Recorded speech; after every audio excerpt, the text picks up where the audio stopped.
OMG!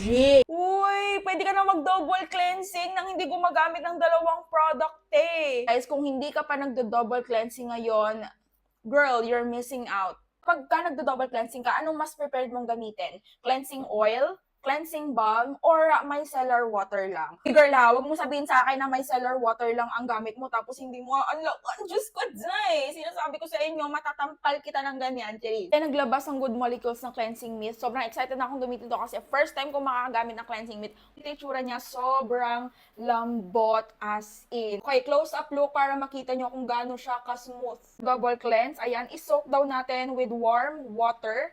And then, squeeze nyo yung excess water. Ayan, ipipress muna daw, tapos, imamassage mo ng circular motion. Uy! Ayan, press down muna, tapos bago nyo siya i-wipe pataas. Uy! Uy, ang ganda gamitin, te! Napaka